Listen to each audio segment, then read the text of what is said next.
Are you still using the same boring splice loops? Well, let's make something fresh. And so we're going to build a Eurodance track start to finish, and I'm going to walk you through everything that you need to do. And I'm going to stick to only stock plugins except Serum 2. Apart from that, all of it's free. Perfect.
Get in!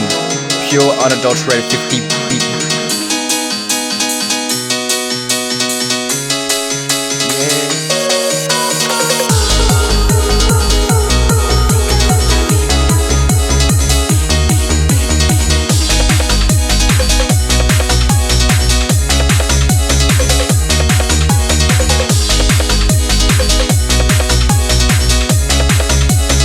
Yes, get in. Pure, unadulterated 150 BPM Eurodance. Let's get in.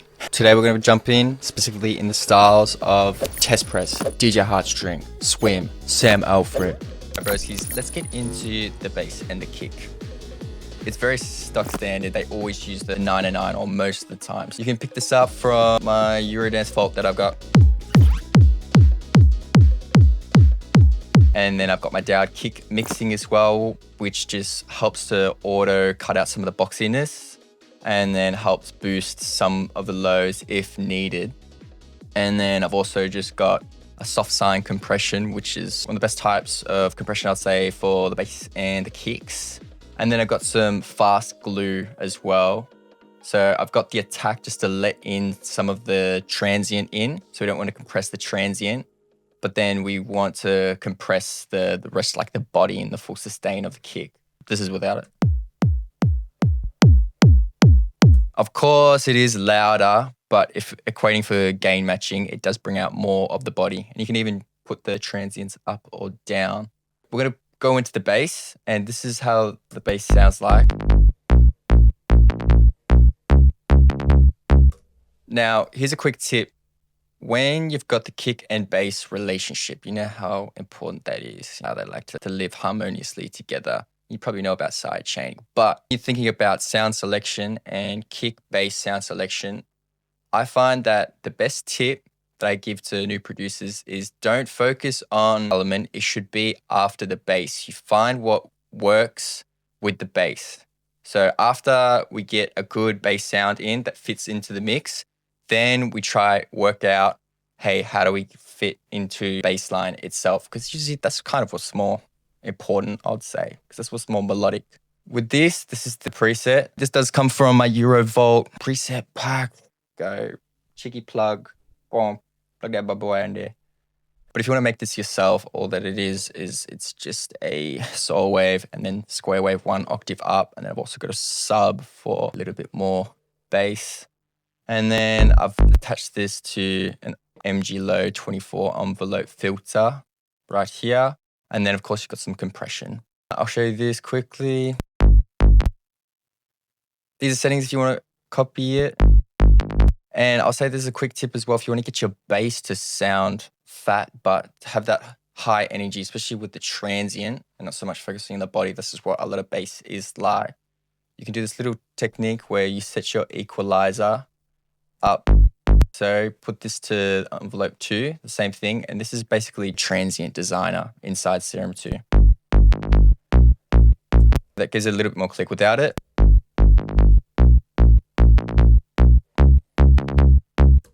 and then in the actual overall process of like it helps it stand out.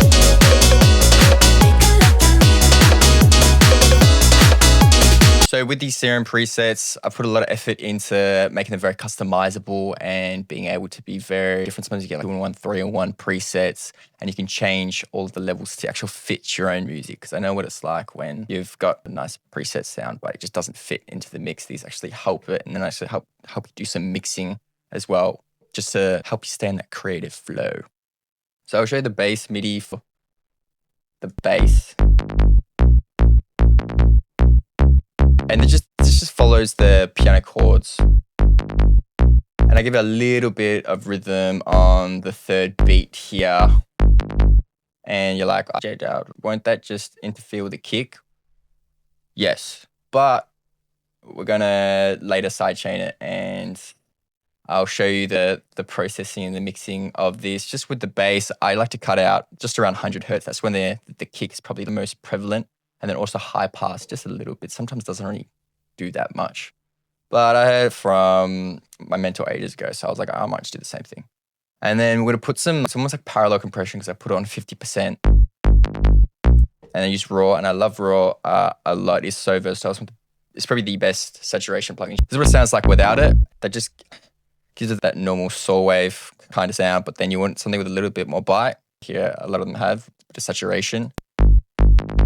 And then I help just compress it at the same time. And then I put the sidechain compression on right to the kick, so that way, whenever it interferes and overlaps with the kick, like those two bass notes that hit on the third beat, then it helps just to compress that down a little bit more.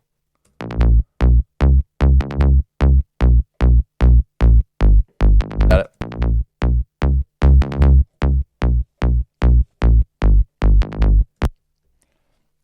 And here is an audio effect rack where I've got my 3-band splitter. It's a very simple splitter template, which is really good for basses.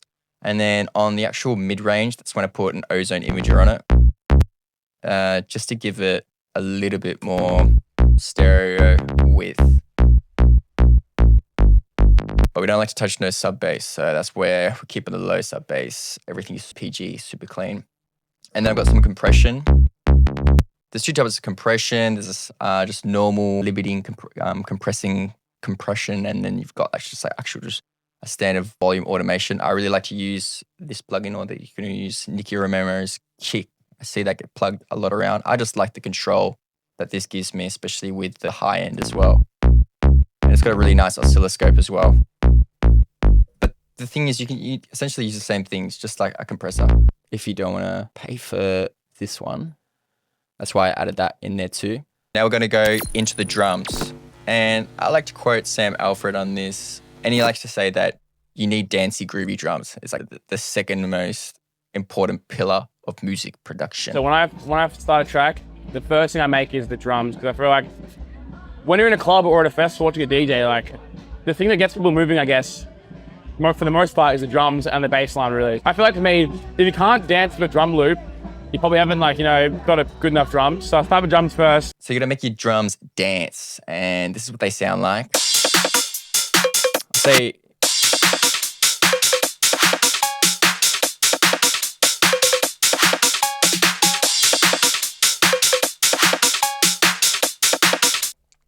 so with the claps, it's always gonna be a standard 9/9 clap. And then I like to layer a little bit with a dancey snare.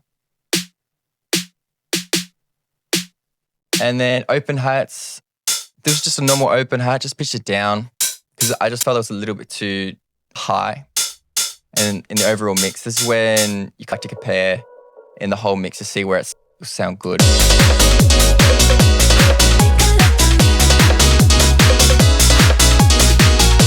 And I think that's a nice little sweet range spot that we've got here. And then we've got just a crash on every bar. I see this getting really popular. So people stole it from me. I was doing this from the start. And they've also got standard conga fills, like cowbell fills and bongo fills every 8 bars. I do this. DJ Heartstring does this all the time. But then I take it up another level. And then I put this in this perc bongo rhythm here. This is where you add the flavor and you add the unique special interest into your beats. And this is all about playing by ear. This is what it sounds like without context of the rest of the drums.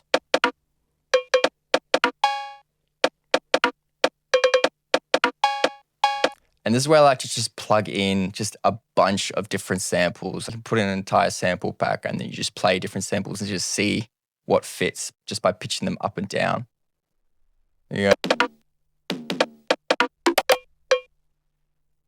And that's cool. And just do a little bit of mixing. I just make sure that it's a mono just because I don't just want any phasing issues as well. And I don't feel like they needed to be stereo because they weren't really that important in the mix. Anything that was important was a cowbell and just like and that's like a DJ Heartstring standard. And then afterwards, you can make all your top loops and all your rave loops, but I usually just like to use sample packs. And that's why I built this sample pack. I've got these Melbourne hard house style loops, which fit really nicely. I just put a little bit of clipping on that because I've already pre-mixed all those loops, so they will fit well into your tracks. And it just adds a little bit more grit. I think as well, I'll put classic mode. You probably know me by doing this. I do this all the time. Put this in beats mode and then just lower the transients. Helps give all the other elements and all the other drums some room to breathe. And so I don't want to have to be processing once I've got the basic rhythm going down. I just like usually just to use some samples, and that's where these help out a ton for me. Then lastly, I've got these ride loops as well that periodically come into the mix, and these just add so much energy. And this is like how these artists, they use it when they're trying to symbolize this is the highest energy point of the entire track. This is like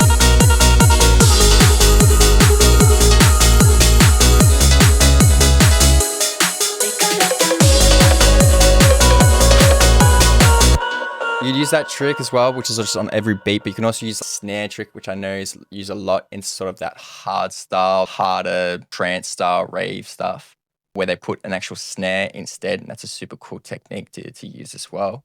So like a quick tip is like drum rhythms should like enhance the danceability. Using these perc loops and using these hard house loops, you should really treat the percussion as a second lead instrument in this instance. That's what like I've studied from all these artists, how they use it too, with the actual syncopation of the drums as well. So I didn't forget to mention this, but like this, if you play both of these and you just put the volume velocity down on those beats, helps to add a little bit more groove to it as well, even though it's 150 BPMs of raw unadulterated Eurodance. Let's get into that main part of these. This is the pianos, and these are what they sound like.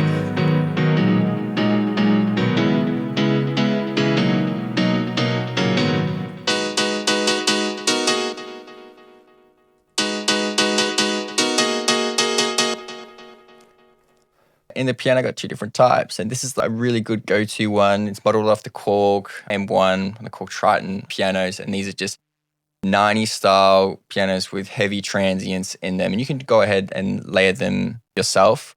There's just the custom preset. In terms of the actual chord structure themselves, I'm going to show you two different types of variants.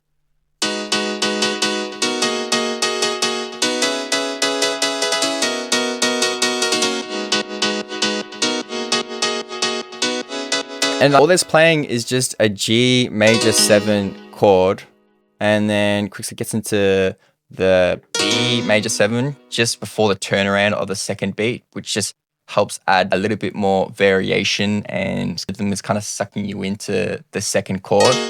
Whereas just having these without any change, this helps signal that the next chord is about to follow. And I see them do this a lot. And in terms of the rhythm, you can see It's almost got like 1/3 polyrhythm going on, but then it just resets itself. And then in the second bit, this is where it gets into a little bit deeper in chord theory. Here is when we go into like a G sharp 7th, but with a sustained 2. It looked like it because it's playing on the A sharp, but this is where chord inversions come into play. And this is where I just use a bunch of different chord inversions by flipping them like upside down on their heads. You gotta just know that essentially all these songs just use either major chords or minor chords, and they just use heaps of different chord inversions and then possibly adding some 7ths. So this is the G sharp 7th 2 chord, and this gives it a little bit more instability, but then it helps just resolve back into the D major. And then it ends off I think it's like an A sharp minor 7th. I kind of butchered that, but the tip that I learned is that you should really be trying to be playing in the piano roll like a percussive instrument. When I'm making out these melodies, it's usually just jamming along, like I've kind of shown you in previous videos, but as I do.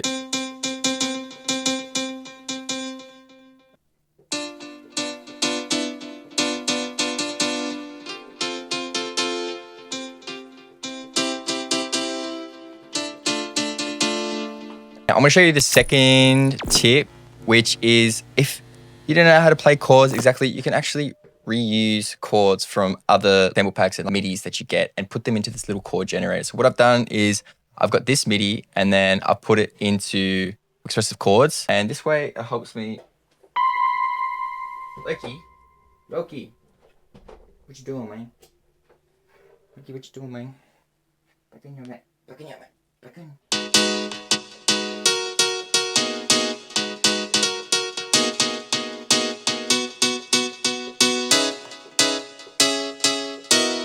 And this is where you can just jam in and just make cool rhythms of already existing packs. And this is what I've done here.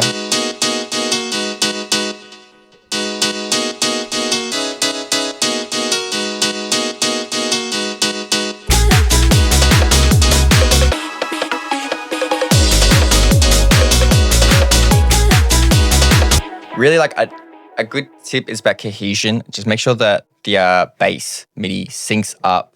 Most of the time it's going to be the root notes of these chords. So that way you're not feeling like the listener has to kind of like focus on too much in the mix, especially with these faster tempos. You want it very simple with these bass melodies. And just by focusing on sticking to the root note of these chords, just makes it easier to follow the bass. And you hear that with like every single song. And I really like this one.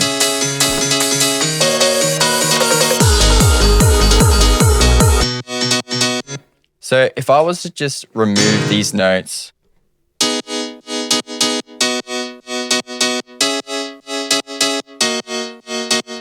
there's songs from, I'll say like Sam Alfred, he uses this finger bass pattern a lot, which gives it like almost up and down octave jumping, but with the actual piano itself.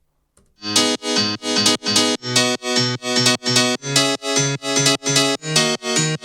what an absolute banger. And all it is just following like the rhythm technique, similar chords, same chords, but then before every note, we're playing these bass notes from the chord that give it a little bit more energy, a little bit more rhythm, because rhythm is the backbone of like modern melodic Eurodance. And we're gonna go into the ARP, and this one, honestly, ARPs are super simple, and people, especially clients, when they talk to me about this stuff, then they get like super frantic about it. It's not that serious. ARPs should be really simple, and they should be more or less a rhythm and just driving element in the mix. This is just like a G sharp chord. And then it goes to just a B minor, and it goes back into the B minor. And it sounds really good as well. And I just put this on the Arpeggiator mode, just the up mode. It's more important about the sound itself. And the automation that actually goes into the ARP is kind of what gives it that life, where I'm opening up the filter.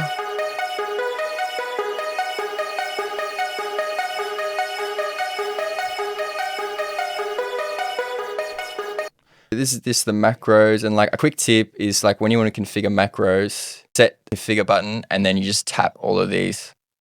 You just tap anything. You can literally just tap anything in the cutoff here, and then boom, you just got it here, and then you got these things to automate in the future. Just get automation. Automation is super important. Quickly with the effects section as well. We're gonna put bass effects, so it's nice to have everything tidy, nice and clean. Where we're gonna put reverse kick into a normal kick, but with crash, echo, and some effects. It's easy to just drag samples in. And then you add, give that whoosh effect with just a reverse swell.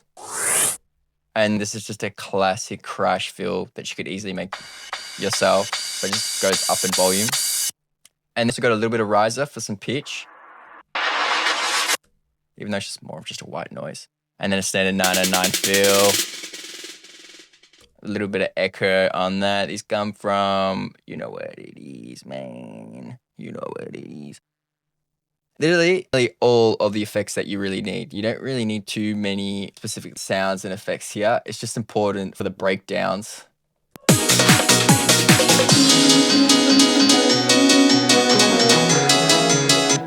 The rest is like automation and just bouncing things in from the track itself. I'll show you now with like these vocals. Some ethereal, just some long sustained vocals. And I've got these from a pack.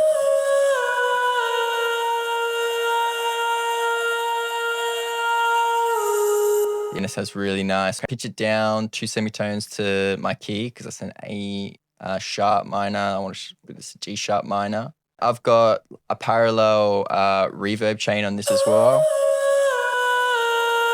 So I don't want to take away too much from the vocal, but I want to add some reverb tail behind it, and then some glue compression, and then later put kilohertz trance gate for when it's actually playing during the melody.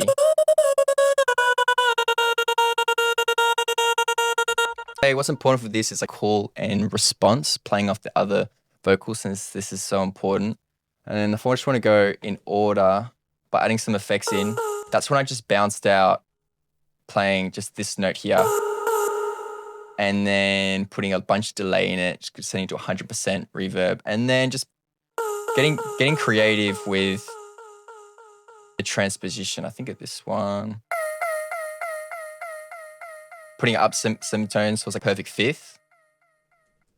And then when you make and you bounce these out, by the way, it's just if you have Ableton Live 12.2, you can just go Control Command B, and then boom, you've got it bounced out. It's so much more efficient and easier to bounce out these ideas and just chop them up, especially when you're working with like synths and MIDI, because you can be way more creative with audio waveforms, I find, especially just being able to look at the actual waveform itself. Then I've just added it back into the intro just to signal what's going to be playing for the rest of the beat. And that way when the breakdown does hit and it's so epic and everyone's on the main stage and your track's being played by DJ Heartstring and they're like, right.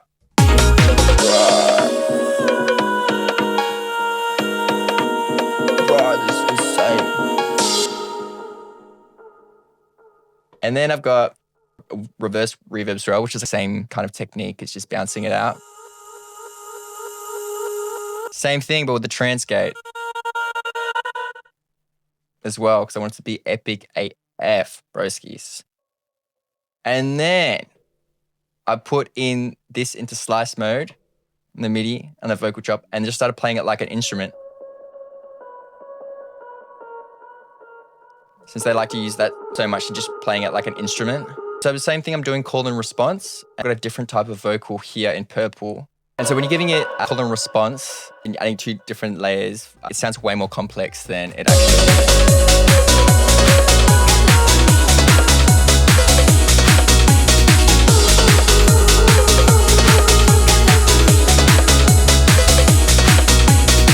So this is your pro tip, and that's to leave space for individual elements like this to give it some call and response. That's what they do in these tracks all the time.